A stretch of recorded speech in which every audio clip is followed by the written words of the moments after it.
কুল in কুনতুম তুহিব্বুনাল্লাহ, তোমার উম্মতের মধ্যে কেউ যদি আমি আল্লাহকে ভালোবাসতে চায়, কেউ যদি আমি আল্লাহকে মুহাব্বত করতে চায়, এখানে যারা আছি তারা আল্লাহকে ভালোবাসতে চাইনি?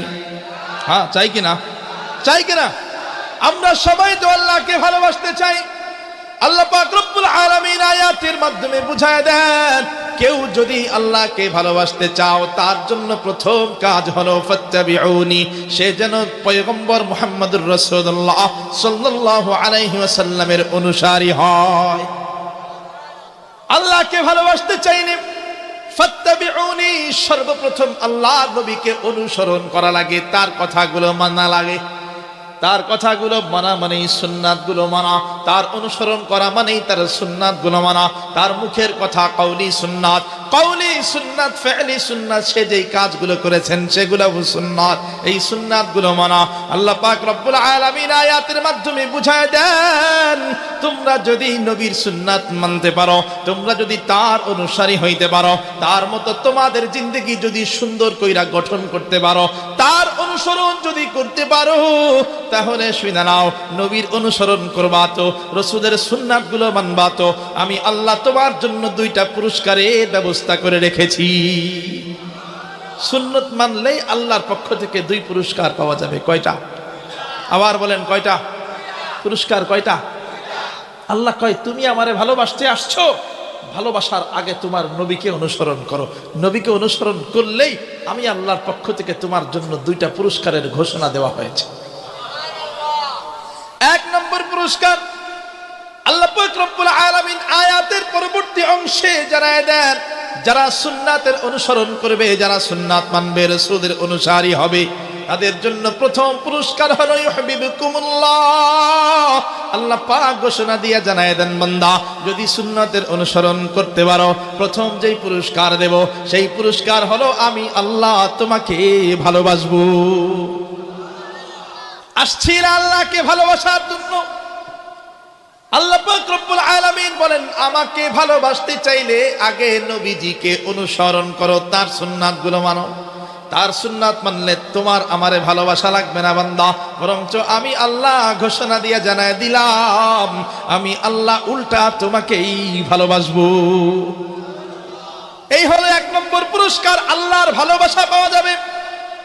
দ্বিতীয় নম্বর পুরস্কার হলো ওয়াগফির লাকুম যুনুবাকুম। আল্লাহ পাক রব্বুল আলামিন আয়াতের পরবর্তী অংশে জানায় দেন, পরবর্তী অংশে দুনিয়ার বান্দাদেরকে বুঝাইতে চান, ও বান্দা, গুনাহগার, গুনাহগার তোমরা সবাই হলো গুনাহগার, গুনাহ ছাড়া কোনো বান্দা নাই। গুনাহ ছাড়া কেউ আসেননি? বলতে পারবেন নি হুজুর আমার গুনাহ নাই? বলতে পারবেন? বনি আদম মানে গুনাহগার। তোমরা যারা আছো তোমরা সবাই গুনাহগার।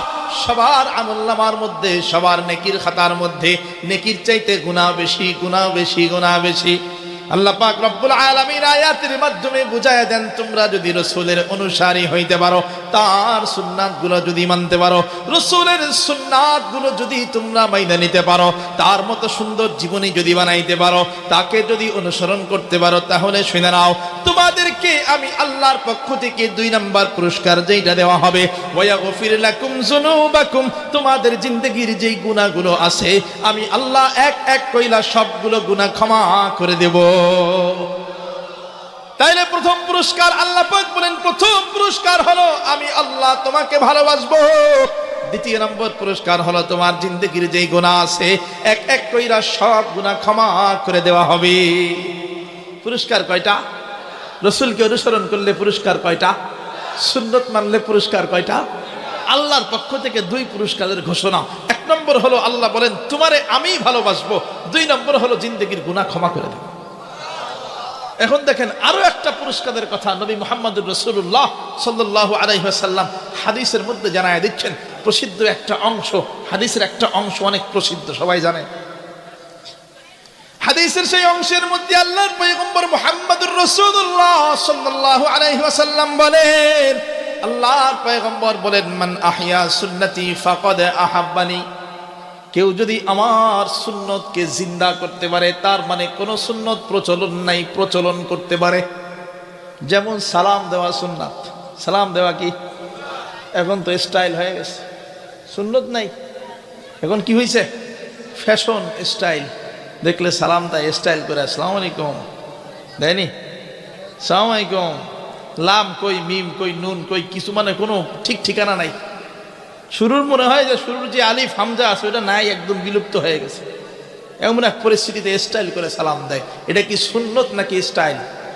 যেরকম সুন্নত নাকি স্টাইল? হ্যাঁ, এইটা না। যদি কেউ সুন্নত মাইনা সালাম দেয়, আসসালামু আলাইকুম, কেমনে? শুরুতে হামজা আলিফ আছে, আসসালামু আলাইকুম, বলেন আসসালামু আলাইকুম। এইটার প্রচলন করেন। প্রচলন মানে সকাল থেকে নিয়ে রাত পর্যন্ত 1000 মানুষের সাথে দেখা হইলে 1000 বার রসুলের সুন্নত মনে কইরা সালাম দিব। বুঝাইতে পারলাম? আসসালামু আলাইকুম সুন্নত মানতে হইলে, সুন্নত পরিপূর্ণ করতে হইলে আলিফের উচ্চারণ, হামজার উচ্চারণ শুদ্ধভাবে করতে হবে, আসসালামু আলাইকুম। এখন প্রচলন করেন। আল্লাহর পয়গম্বর মুহাম্মদুর রাসূলুল্লাহ সাল্লাল্লাহু আলাইহি ওয়াসাল্লাম বলেন, হাদিসের মধ্যে বলেন, মান আহইয়া সুন্নতি ফাকাদ আহাব্বানি, কেউ যদি আমার সঠিক সুন্নতের প্রচলন করে, প্রচলন ঘটায় দেয়, সমাজের মধ্যে যেই সুন্নতের প্রচলন নাই, যেগুলো স্টাইল হয়ে গেছে, এমন কোন সুন্নত যদি প্রচলন ঘটাইতে পারে, পয়গম্বর বলেন একটা সুন্নতের প্রচলন কইরা দিল মানে সেই যেন আমি পয়গম্বরকেই মহব্বত করলো। কেউ আমার সুন্নতের প্রচলন করলো মানে আমি পয়গম্বরকে মুহাব্বত করা হয়ে গেল। আল্লাহর পয়গম্বর হাদিসের পরবর্তী অংশে বলেন, ওয়ামান আহাব্বানি কানা মাই ফিল জান্নাহ, আর যে সুন্নত মাইনা আমি পয়গম্বরকে মুহাব্বত করবে, আমি পয়গম্বরকে মুহাব্বত করবে, তার জন্য ঘোষণা হলো কিয়ামতের দিন যখন জান্নাত জাহান্নামের ফয়সালা হয়ে যাবে, জান্নাত জাহান্নামের ফয়সালা হয়ে যাওয়ার পর ওই যে যেই ব্যক্তি সুন্নতের প্রচলন ঘটাইছে, যেই ব্যক্তি সুন্নত মানছে, সেই ব্যক্তি কিয়ামতের দিন আমার সাথে জান্নাতে থাকবে। জোরে কন্যা সুবহানাল্লাহ। তাইলে এক সুন্নত মানলে পুরস্কারের ঘোষণা আছে 3টা। কয়টা বলেন? আল্লাহ ঘোষণা করছেন 2টা। আল্লাহ কয় রসুলকে অনুসরণ করবি তো, রসুলদের সুন্নত মানবি তো, প্রথম পুরস্কার হলো আমি আল্লাহ তোকে ভালোবাসবো। দ্বিতীয় পুরস্কার হলো তোর জিন্দেগির যেই গুনাহ আছে এক এক কইরা আমি আল্লাহ সব গুনাহ ক্ষমা করে দিব। আল্লাহর পক্ষ থেকে 2টা। রসুল বলেন না, আরো একটা পুরস্কার আছে। কি পুরস্কার? সুন্নতের প্রচলন করো, করতে থাকো। সুন্নতের প্রচলন করবা মানে কিয়ামতের দিন জান্নাত জাহান্নামের ফয়সালা হয়ে যাওয়ার পর ওই যে সুন্নতের প্রচলন কইরা যে রসুলকে মুহাব্বত করছিল, বললাম তো রসুলের মুহাব্বত দেখানো মানে সুন্নতের প্রচলন করা। কি করা বলেন না? সুন্নত মানা, রসুলের মুহাব্বত প্রকাশ করা মানে 1 নম্বর। 2টা বলছিলাম না, কয়টা? 1 নম্বরে সুন্নত মানা। হ্যাঁ, সুন্নত মাইনা যে রসুলের মুহাব্বত প্রকাশ করছে। রসুল কয় কিয়ামতের দিন জান্নাত জাহান্নামের ফয়সালা হয়ে যাওয়ার পরে ওই যে সুন্নতের প্রচলনকারী যেই ব্যক্তি আছে সে আমার সাথেই জান্নাতের বাসিন্দা হবে, আমার সাথেই জান্নাতে থাকবে। তাহলে আল্লাহর ভালোবাসা পাওয়া যায়। এক সুন্নত মানলে দেখেন কত 3টা ফায়দা। আল্লাহর ভালোবাসা পাওয়া যায়, জিন্দেগির গুনাহ ক্ষমা হয়। রসুল বলেন হ্যাঁ, কিয়ামতের দিন সে আমার সাথেই জান্নাতের বাসিন্দা হবে, আমার সাথেই জান্নাতে থাকবে। এখন সুন্নত মানার ধরনগুলো কেমন হবে, স্টাইল কেমন হবে, পদ্ধতি কেমন হবে? ওলামায়ে কেরামগণ বলেন সুন্নত মানার পদ্ধতি হবে সাহাবায়ে কেরামদের মতো। কাদের মতো? জোরে কোন? সাহাবায়ে কেরামদের মতো। সাহাবায়ে কেরামদের মতো কইরা সুন্নত মানতে হবে। তারা যেইভাবে মেনেছেন তেমন ভাবেই মানতে হবে। কেমনে মেনেছেন? একজন সাহাবীর উদাহরণ দেই। হুযায়ফা ইবনুল ইয়ামান রাদিয়াল্লাহু তাআলা আনহু, তার নাম হুযায়ফা ইবনুল ইয়ামান। ওমর ফারুক রাদিয়াল্লাহু তাআলা আনহুর জামানায় হুযায়ফা ইবনুল ইয়ামানকে ইসলামের একটা পয়গাম দিয়া, পত্র দিয়া বাদশার দরবারে পাঠাইছেন, পারস্য সম্রাটের দরবারে। ও হুযায়ফা, যাও এই চিঠিটা নিয়া পারস্য সম্রাটের দরবারে যাও, যাইয়া দেখো পারস্য সম্রাটকে ইসলামের দাওয়াত দাও, এই পয়গাম নিয়ে তার কাছে পৌঁছায় দাও। হুযায়ফা ইবনুল ইয়ামান রাদিয়াল্লাহু তাআলা আনহু ইসলামের পয়গাম নিয়া পারস্য সম্রাটের দরবারে যাইয়া হাজির। পারস্যের সম্রাট, পারস্যের বাদশাহ ডাক দিয়া বলে, কোত্থেকে এসেছো? বলে আরবের থেকে এসেছি ওমরের পয়গাম নিয়া, মুসলিম জাহানের খলিফা ওমরের পক্ষ থেকে চিঠি নিয়া আপনার দরবারে এসেছি আরবের থেকে। বলে তোমার নাম কি? বলে আমার নাম হলো হুযায়ফা ইবনুল ইয়ামান রাদিয়াল্লাহু তাআলা আনহু। এই কথা শোনার পর পারস্যের সম্রাট, পারস্যের বাদশাহ ডাক দিয়া বলে, হুযায়ফা আমার এই রাজ্যের একটা নিয়ম আছে। আমার রাজ্যের নিয়ম হলো, কেউ যদি আরেক দেশ থেকে কোনো চিঠিপত্র নিয়ে আসে, তার মানে অন্য কোনো রাষ্ট্র থেকে কোনো যদি সাংবাদিক আসে, বার্তাবাহক আসে, আমার রাষ্ট্রে আসার পরে নিয়ম হলো, আমার রাজদরবারের নিয়ম হলো, আগে আমি তারে মেহমানদারি করাই, আগে তারে মেহমান বানাই, আগে তারে খাবার খাওয়াই, এরপরে কি নিয়ে আসছে সেটা দেখি। আগে খাবার খাবা, তারপরে তুমি কি আনছো সেটা দেখবো, আগের থেকে দেখাশোনা হবে না। এটা আমার দরবারের নিয়ম। বাদশা বলতেছে, পারস্যের সম্রাট বলতেছে, আমার দরবারে আগে খাবার খাবা, আগে মেহমান হবা, তারপরে তুমি কি আনছো সেটা নিয়ে বিবেচনা করা হবে, আগে খাবার খাও। আল্লাহর পয়গম্বরের সাহাবী হুযায়ফা ইবনে ইয়ামান রাদিয়াল্লাহু তাআলা আনহু পারস্যের সম্রাট, পারস্যের বাদশাকে ডাক দিয়া বলে, বাদশাহ, তোমার দরবারে মেহমান হইতে রাজি আছি, যদি তুমি আমার একটা শর্ত মানতে পারো তাইলে মেহমান হব, আর নাইলে তোমার দরবারের মেহমান হইতে চাই না। পারস্যের সম্রাট, পারস্যের বাদশাহ তখন ডাক দিয়া বলে, হুযায়ফা, এমন কি শর্ত আছে যেই শর্ত মানলে তুমি আমার দরবারের মেহমান হবা, নাইলে মেহমান হবা না? হুযায়ফা ইবনে ইয়ামান রাদিয়াল্লাহু তাআলা আনহু সাথে সাথে ডাক দিয়া বলে, বাদশাহ, আমার যেই শর্ত, আমার শর্ত হলো, ওই তোমার রাজদরবারের চেয়ার টেবিলে বৈশা আমি খাবার খাইতে পারবো না। তুমি যদি আমার রাসূলের সুন্নাত অনুযায়ী, আমার রাসূলের পদ্ধতি অনুযায়ী, আমার নবীর দেখানো পদ্ধতি অনুযায়ী তুমি যদি আমাকে নিচে দস্তরখানা বিছাইয়া খাবার দাও, তাহলেই আমি তোমার মেহমান হব। দস্তরখানা কার সুন্নাত? জোরে কন্যা, কার সুন্নাত? বাদশার দরবারে যাইয়া শর্ত দেয়, বাদশার দরবারে যাইয়া শর্ত দেয়। আর আপনারে আমারে যদি এলাকার নেতা ডাক দেয় আমার বাড়িতে দাওয়াত, কিসের বাদশা? হ্যাঁ, যুগের সাথে তাল মিলাই চলতে হবে। তখন আমরা বলবো আর কি, যে যুগের সাথে তাল মিলাইয়া যদি এমপি সাহেব দাওয়াত দেয়, দাওয়াত দিয়া যদি এমপি সাহেব বলে যে হ্যাঁ, গায়ের মধ্যে কোনো কাপড় রাখা যাবে না, খালি গায়ে আসতে হবে, আপনি চিন্তা করবেন দাওয়াত পাইছি, এটাই তো বেশি। হ্যাঁ, আমার তো মনে হয় যদি কয় লুঙ্গি খুলে চলে আইবি, সব যায় হাজির, দাওয়াত পাইছি, এটাই তো বেশি। গায়ে কাপড় আছে না নাই ওটা দেখার দরকার নাই। কিন্তু বাদশাহ দরবার, সাহাবী যায় বলে, বাদশাহ, মেহমান হব ঠিক আছে, শর্ত আছে। কি শর্ত? রাসূলের সুন্নাহ অনুযায়ী যদি তুমি নিচে খাবার দিতে পারো, নিচে বৈশা দস্তরখানা বিছাইয়া দিতে পারো, তাহলে তোমার দরবারের মেহমান হব, নাইলে মেহমান হইতে রাজি না। পারস্যের সম্রাট ডাক দিয়ে বলে, এটা আবার কোন ধরনের পদ্ধতি? আল্লাহর পয়গম্বরের সাহাবী হুযায়ফা ইবনে ইয়ামান রাদিয়াল্লাহু তাআলা আনহু সাথে সাথে পয়গম্বরের বাণী শোনায় দেন। হুযায়ফা ইবনে ইয়ামান বলেন, আল্লাহর পয়গম্বর বলে গিয়েছেন, আকুলু কামা ইয়াকুলুল আবদু ওয়া আজলিসু কামা ইয়াজলিসুল আবদ। পয়গম্বর বলেন, ওই যে গোলাম যেভাবে নিচে বসে, আমিও ঠিক তেমনি ভাবে গোলামের মতো কইরা নিচে বসে। গোলাম যেভাবে নিচে বৈশা মালিকের সামনে চেয়ারে না বৈশা নিচে বৈশা খাবার খায়, আমিও গোলামের মতো নিচে বৈশা খাবার খাই। কেন নিচে বৈশা কেন খাবার খাই? সাধারণ দেখবেন দুনিয়ার যারা গোলাম আছে, মালিক যখন গোলামের সামনে বৈশা থাকে, গোলাম কখনো মালিকের সামনে বেয়াদবি দেখাইয়া পায়ের উপরে পাও উঠাইয়া চেয়ার টেবিলে বৈশা খাবার খায় না। গোলাম যতক্ষণ উপস্থিত, মালিক যতক্ষণ উপস্থিত, গোলাম ততক্ষণ নিচে বৈশা খাবার খায়। খাবারের সময় নিচে বসে, মালিক সামনে বসা থাকলে মালিকের সামনে গোলাম চেয়ারে উঠা বসতে চায় না, গোলাম নিচে বৈশা তারপরে খায়, নিচে বৈশা থাকে। আল্লাহর পয়গম্বর বুঝাইতে চান, আমারও তো একজন মালিক আছে। দুনিয়ার মালিক তো কোথাও চলে যায়, মাঝে মাঝে ঘুমায়া যায়, তখন গোলামের যা মনে চায় তাই করতে পারে। কিন্তু পয়গম্বর বলেন, আমার মালিক তো কোথাও যান না, আমার মালিক তো ঘুমান না, বরং তো সদা সর্বদা কুদরতি নজর দিয়া বান্দার দিকে তাকায় থাকে।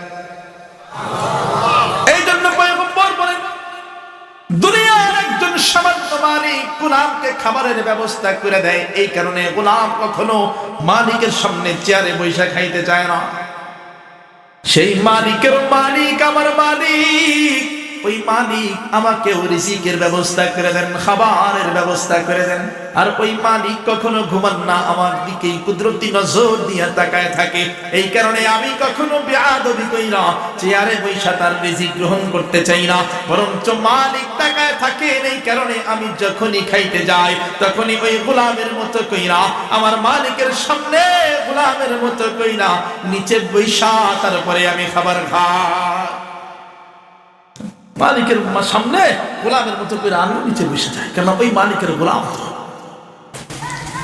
রসুল খায় দস্তরখানা বিছাইয়া, আর আপনি আমি চিন্তা করি হ্যাঁ নিচে বসে খাবো না, সম্ভব না। পরে হতভাগা জাতি আমরা, রসুলের এই সুন্দরটাকে আমরা এত নিচে নামায় দিছি, এত নিচে নামায় দিছি। আচ্ছা এটা তোমার রসুলের পদ্ধতি? বলে হ্যাঁ। বাচ্চা তখন বলে ঠিক আছে, তাহলে দেখি আমরাও এই পদ্ধতিতে আজকে একটু খাবার খাইয়া দেখি কেমন লাগে। আপনি যদি সুন্নত নিয়ে দাঁড়ায় যান সমাজের মধ্যে, দেখবেন গোটা সমাজ পরিবর্তন হয়ে গেছে, গোটা সমাজকে পরিবর্তন করে ফেলা সম্ভব। বাদশার দরবার সব গণ্যমান্য ব্যক্তিরা একসাথে হইয়া সাহাবীর সাথে নিচে দস্তরখানার উপরে খাবার খাইতে বসে গেছে, খাবার খাওয়া শুরু করে দিছে। আল্লাহর পয়গম্বরের সাহাবী হুযায়ফা ইবনে ইয়ামান রাদিয়াল্লাহু তাআলা আনহু যখন খাবার খাইতে শুরু করে দিছে, লোকমাগুলো যখন ওই প্লেট থেকে মুখ পর্যন্ত উঠাইতেছে, মাঝে মাঝে দেখবেন আমরা যখন খাবার খাইতে যাই, লোকমা উঠাইতে যাই, আঙুলের ফাঁক দিয়া কিছু অংশ জমিনের মধ্যে পড়া যায়, দস্তরখানার উপরে পড়া যায়। এখানেও আল্লাহর নবীর একটা সুন্নত আছে, খাবার খাওয়ার সময় যদি কোনো অংশ জমিনে পড়া যায় তাহলে সেই অংশটা উঠাইয়া তারপরে খাবার, উঠাইয়া খাবা সেই অংশ। কার সুন্নাত? যদি বলেন কার সুন্নাত? এটাও হাদিসের ভিতরে এসেছে, বুখারীর হাদিস। রাসূল বলেন খাবারের কোন অংশের মধ্যে আল্লাহ পাক বরকত দিয়ে রেখেছেন সেটা তো তুমি জানো না। প্লেটের মধ্যে, একটা প্লেটের মধ্যে মনে করেন 5000 ভাতের দানা আছে, পুরা 5000 প্রত্যেকটার মধ্যে এত পরিমাণ বরকত নাই, একটার মধ্যে যেই পরিমাণ বরকত আছে। এইবার বলেন ওই 5000 দানার মধ্যে 4999টার মধ্যে এক লেভেলের বরকত, 10% বরকত, আর একটার মধ্যে 90% বরকত। এখন কোনটার মধ্যে 90% বরকত আছে আপনি কি জানেন? পয়গম্বর হাদিসের মধ্যে বলেন তোমরা কেউ জানো না কোনটার মধ্যে বরকত আছে, তোমরা কেউ জানো না। হইতে পারে হাতের ফাঁক দিয়া যেই অংশটা পড়ে গেছে ওইটার মধ্যেই 90% বরকত দিয়া ভরপুর করা ছিল। এখন শয়তান ফালায় দিছে, তুমি ওটারে ফালায় দিলা আর খাইলা না, তখন তো এমনি ডায়াবেটিস হয়ে যাবে, এমনি তো পেটের সমস্যা হয়ে যাবে, কারণ বরকত তো তুমি খাইতে পারো নাই, বরকত তো ফালায় দিছ। এই কারণে পয়গম্বর হাদিসের মধ্যে বলেন ওইটা শয়তানের জন্য ফালায় রাখো না, ওইটা উঠাইয়া খাও। যদি পড়ে যাওয়ার কারণে ময়লাও লেগে যায় তারপরেও সেইটারে উঠাইয়া ধুইয়া হইলেও খাও, কারণ সব বরকত আল্লাহ সেইটার মধ্যে দিয়ে রাখছে। তাহলে দুইটা সুন্নত শিখলাম, দস্তরখানা বিছাইয়া খাওয়া সুন্নাত, খাবার পড়ে গেলে উঠাইয়া খাওয়া সুন্নাত। বুঝাইতে পারলাম? আল্লাহর পয়গম্বরের সাহাবী হুযায়ফা ইবনে ইয়ামান রাদিয়াল্লাহু তাআলা আনহু যেই সময় খাবার খাইতে গেছে, লোকমাগুলো যখন প্লেট থেকে মুখের দিকে উঠাইতেছেন, হঠাৎ করে কিছু অংশ জমিনের মধ্যে পড়ে গেছে। আল্লাহর নবীর সুন্নত মানার জন্য, আল্লাহর নবীর শেখানো পদ্ধতি অনুযায়ী সাহাবী এইবার নিচে হাত দিয়েছেন, ওই পড়া অংশটারে উঠাইয়া খাবে। হাত দেওয়ার সাথে সাথে বাদশার দরবারের গণ্যমান্য ব্যক্তি যারা তার সাথে খাবার খাইতে বসেছিলেন, ওই গণ্যমান্য ব্যক্তির একজন হুযায়ফাকে খোঁচা মারছে, ও হুযায়ফা করো কি করো? উঠাইয়া খাবো কেন? আমার নবীর শেখানো পদ্ধতি এইটা। ওই গণ্যমান্য ব্যক্তি বাদশার দরবারের ওই ব্যক্তি ডাক দিয়া বলে, হুযায়ফা পড়া খাবারটা যদি উঠাইয়া খাইতে যাও তাহলে মানুষ দেখলে খারাপ ভাববে, মন্দ বলবে, মানুষ দেখলে বলবে, মানুষ দেখলে ভাববে, আশেপাশের লোকজন দেখলে ভাববে তুমি বোধহয় কোনোদিন খাবার ভালো মতো খাইতে পারো নাই, এই জন্য পড়াটারে উঠাইয়া খাইতেছ। দেখবেন আমাদের সমাজের হুজুররা, ইমাম সাহেবরা মহা মুসিবতে আছে। কোনো জায়গায় দাওয়াত খাইতে যাইয়া প্লেটটারে একটু চাইটা খাইলে, হাতটারে চাইটা খাইলে, আঙুল করে চাইটা খাইলে কয় হুজুর মনে হয় জিন্দিগিতে খায় নাই রে, বলেনি? হ্যাঁ, টিটকারি করেনি? ইমাম সাহেব খাইতে গেছে, গোস্ত দিয়ে খাবার দিছে, প্লেটটারে সুন্দর মতো চাইটা খাইতেছে, আঙুলগুলোরে সুন্দর মতো চাইটা খাইতেছে। পাশের থেকে একজন আস্তে করে টিটকারি মেরে কয়, হুজুর গোস্ত মনে হয় বহুত দিন পরে পাইছেন না? বলে না, সমাজের বাস্তবতা এটা, গোস্ত মনে হয় বহুত দিন পরে পাইছেন, যেইভাবে চাইটা চুইটা খাইতেছেন বাবারে। রসুলের সুন্নাত আপনি সেরারে টিটকারি বানায় ফেলছেন। দেখেন রসুলের দুইটা সুন্নতের কথা বললাম, দুইটা সুন্নতকে টিটকারি বানায় ফেলছি আমরা, দুইটা সুন্নতকে অসামাজিকতা বানায় ফেলছি আমরা। আমাদের ভদ্রতা নষ্ট হয়ে যায়, আঙুল চাইতে খাইলে ভদ্রতা নষ্ট হয়ে যায়, পড়া খাবার উঠাইয়া খাইলে ভদ্রতা নষ্ট হয়ে যায়, টেবিলে না খাইয়া দস্তরখানা বিছাইয়া খাইলে আমাদের ভদ্রতা নষ্ট হয়ে যায়। আমরা মনে হয় সাহাবীদের থেকে বেশি ভদ্র হয়ে গেছি। হ্যাঁ, সাহাবীদের থেকে আমরা বেশি ভদ্র হইতে পারবো? সাহাবীদের থেকে আমাদের এমন বেশি দাম হয়ে গেছে, নিচে পয়সা খাইতে চাই না আমরা, আমাদের মর্যাদা ক্ষুণ্ণ হয়ে যায়। হুযায়ফা ইবনে ইয়ামান রাদিয়াল্লাহু তাআলা আনহু খাবারটা উঠানোর জন্য যখন হাত বাড়াইছে, হাত বাড়ানোর সাথে সাথে পাশের থেকে ধাক্কা দিয়ে কয়, হুযায়ফা এই খাবার যদি উঠাও আরবের সম্মান সব নষ্ট হয়ে যাবে, আরবের ইজ্জত সম্মান নষ্ট হয়ে যাবে, এই খাবারটা উঠাইও না। বাদশার দরবার খাবারের কোনো অভাব নাই, একবার পড়ছে তো কি হয়েছে, আবার খাবার চাইবা, আবার আসবে, আবার পড়বে, আবার ফালায় দিবা, আবার চাইবা, আবার আসবে, খাবারের কোনো অভাব নাই। এই কারণে পড়া খাবারটা তোমার উঠাইয়া খাওয়া লাগবে না, পড়া খাবার উঠাইলে তোমাকে মানুষ ছোট লোক বলবে, তোমার ইজ্জত চলে যাবে, আরবের ইজ্জত চলে যাবে। হুযায়ফা ইবনে ইয়ামান রাদিয়াল্লাহু তাআলা আনহু এই কথা শোনার সাথে সাথে চিৎকার করে দাঁড়ায় গেছে। দাঁড়াইয়া যাইয়া বাদশার দরবারের সবার উদ্দেশ্যে চিৎকার করে বলতেছে, আতরুকু সুন্নাত হাবিবি সাল্লাল্লাহু আলাইহি ওয়াসাল্লাম লিহাউলাইল হুমাকা। বাদশার দরবারের যারা গণ্যমান্য ব্যক্তি আছে, যাদেরকে তোমরা দাম দিতেছো, যাদেরকে তোমরা সামাজিক ব্যক্তি মনে করতেছো, যাদেরকে তোমরা দামি ব্যক্তি মনে করতেছো, এই সবগুলোকে আমার কাছে আহাম্মক মনে হয়, বোকা মনে হয়। এই সমস্ত বোকারা কি মনে করলো তাতে আমার কিছু আসে যায় না, বরঞ্চ এই সমস্ত বোকাদের কারণে আমি আমার নবীর একটা সুন্নত কেউ ছাড়তে চাই না। তু কুজা মান কুজা ওয়া সুন্নতে আহমদ কুজা, তু কুজা মান কুজা ওয়া সুন্নতে আহমদ কুজা, বা মুহাম্মদ কি সুয়দ নিসবত তোরা, বা মুহাম্মদ কি সুয়দ নিসবত তোরা। কবি কয় তুমি কই আমি কই, আমাদের সুন্নাত কই। বর্তমান যুগের মানুষের উদ্দেশ্যে করে বলেন, আমি কই আমার সুন্নাত কই, তুমি কই তোমার সুন্নত কই। কয় বলে হুজুর সুন্নত কি, সুন্নত কি? জুমার নামাজের পরে যে 4 রাকাত সুন্নতের নামাজ আছে, জানেন না কে আছে? হ্যাঁ, জানেন না এমন কেউ আছে? আমার তো মনে হয় যাদের বুঝ হইছে, বুঝ হওয়ার পর থেকে বৃদ্ধ পর্যন্ত সবাই জানে জুমার পরে 4 রাকাত সুন্নত আছে। এখন পড়েন কয়জন? পড়েন কয়জন? সালাম একদিকে ফিরাইছে, ইমাম সাহেব ফরজের সালাম একদিকে ফিরাইছে তো আর একদিকে ফেরানোর সুযোগ দেয় নাই, পেছন থেকে দৌড় শুরু হয়ে গেছে। হয় না? পেছন থেকে দৌড় শুরু হয় না? মসজিদের মধ্যে 10 কাতার থাকলে দেখবেন 3 কাতার আছে, 7 কাতার খালি। সবাই তো জানে সুন্নত আছে, মানে কয়জন? সাহাবী বাদশার দরবারে গেছে, তারপরেও সুন্নত ছাড়ে নাই। বাদশার দরবারে গেছে, সবাই বলতেছে এই পরা খাবার উঠাইয়া খাইলে তোমার ইজ্জত সম্মান চলে যাবে। সাহাবী কয় আমি কাউরে পরোয়া করি না, কে কি বললো তাতে আমার কিছু আসে যায় না। এই মানুষদের বলাবলির কারণে আমি আমার নবীর একটা সুন্নতও ছাড়তে পারবো না।